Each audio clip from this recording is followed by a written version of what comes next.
It sits somewhere in between like the Mag Max and the Super Blast 2. So testing is complete and the scores are in, and this is the full review of the Mizuno Wave Sky 9. But before we get into it, and if you guys haven't done so already and you want to support their channel, make sure you hit that subscribe button. And with the specs, so this one is a neutral max cushion road running shoe, and you're going to be able to pick it up in Australia for $280 or $170 in the US. Now in the weight, not too bad here for a big beefy shoe, so 282 grams or 9.9 ounces. Now that's in my size, a US 8.5. Now in the stack, really big stack here, 44 in the rear, 38 in the front, and that's going to give us a 6mm drop.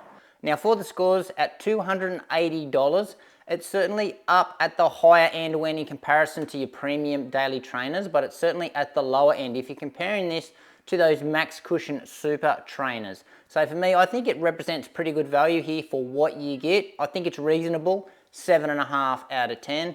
And in the weight, so this shoe actually feels lighter than what those stats say, because there's something going on with the midsole here that makes the shoe feel quite airy, and the shoe is really well balanced. 8 out of 10. And in the upper, so the material that they're using here is what they call smooth stretch woven. Now I have to disagree with the explanation of the material, because it's smooth, but it's not too stretchy. So there is some breathability zone throughout the shoe, so mainly in the toe box and on the sides here. You can feel the air coming through in the shoe, but I think the breathability could be better in the shoe. Solid heel counter at the back, a mini little Achilles flare, a medium amount of padding around the heel collar, and a medium amount of padding on our tongue. Our tongue is gusseted, standard lacing system, just reinforced eyelets. No issues with these laces coming undone. On the run, midfoot lockdown, not an issue in the world. No heel slippage in the back. In the fit, true to size in the length. I'm going to say in the width, it's probably bordering on being a little bit too narrow, but I don't have an issue with it. And there is a good amount of toe box volume as well. Now I do believe that this shoe does come in a wide version if you've got a wide foot. Build quality, excellent. Stepping comfort, again, excellent. Now overall in the upper for the scores, I do wish that it was just a little bit simplified. So I wish it was a little bit more of a mesh. The material I think is a bit too rigid and it looks a bit plain looking, but it does the job. 7.5 out of 10.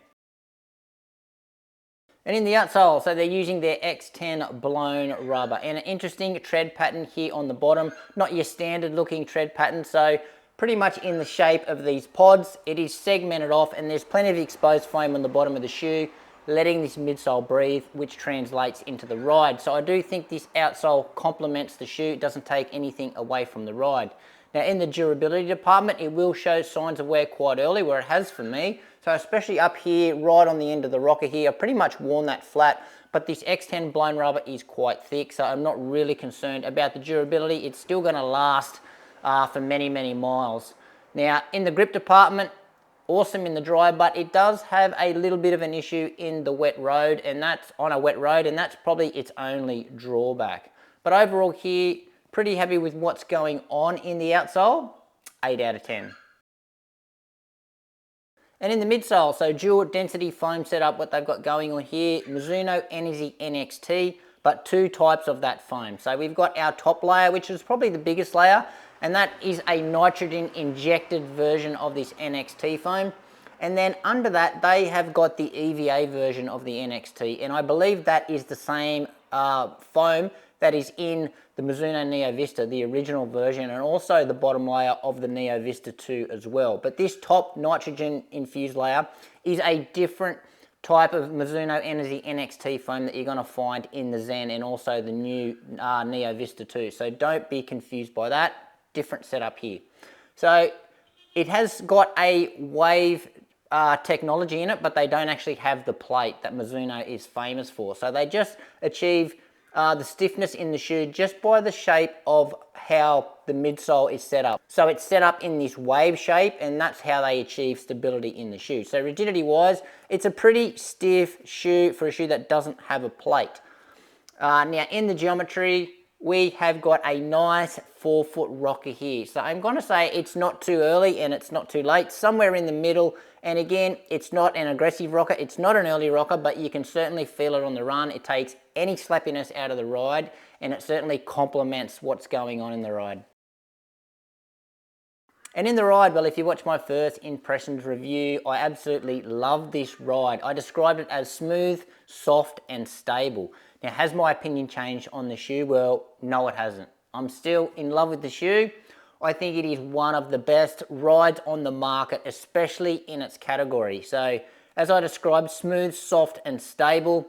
It's an extremely smooth ride, which is all got to do with the geometry and how it works with the foams. The softness in the shoe, it's not overly soft and squishy, but it takes all the pounding out of the road. It's like a nitro soft, and you get a nice little bit of energy return and a nice amount of pop in the shoe. So it's got some bounce, but it's not overly bouncy. And the stability in the shoe is just right. It doesn't overcorrect you at all. It's just got a nice big wide platform that just makes you feel really safe on the run. And now how these foams work together with the geometry, there's not too much sink in the shoe, so that translates in this shoe being quite efficient. One of the best rides on the market for me, especially in its category. I absolutely love it. 9.5 out of 10.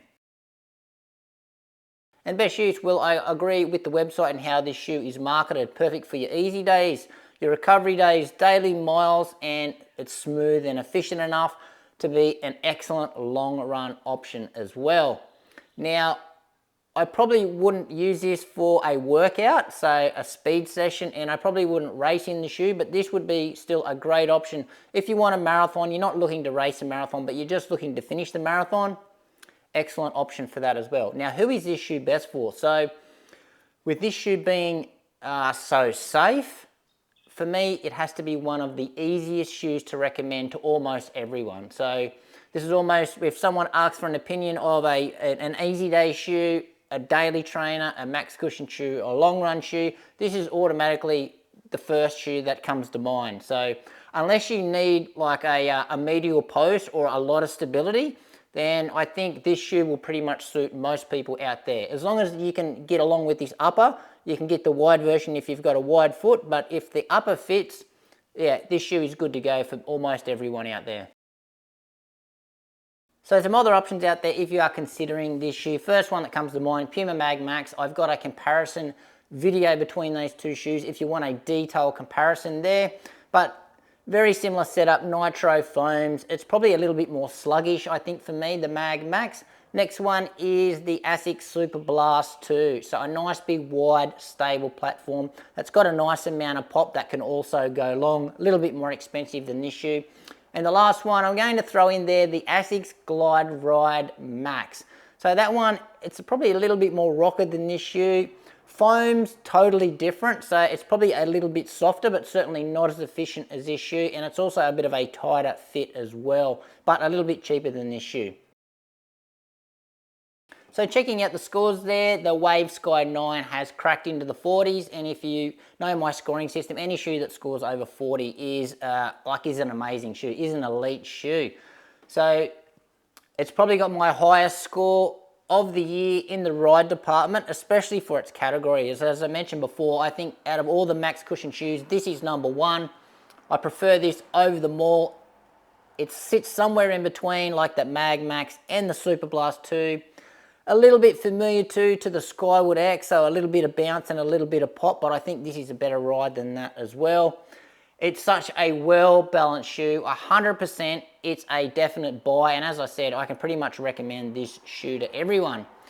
As long as the upper fits you, so with this little bit of a narrow toe box, then I don't think anyone is going to actually hate this shoe. So little tweaks I think this shoe does need, and it could be almost perfect. So if they just fix the upper up, made it a little bit more of a flexible upper, maybe a little bit more meshed, improve the breathability of the shoe, and maybe with the outsole, maybe just tweak that X10 blown rubber so it is a little bit better in the wet. But apart from that, man, they've nailed the midsole, they've nailed the ride, and this is an amazing shoe. Anyway, guys, that's it for me. Any questions you've got, about this shoe, how it relates to anything else, hit me up in the comments. Thanks for watching. Make sure you give this video a like, subscribe to the channel. Don't forget to watch the leaderboard at the end of this, and we'll see you next time.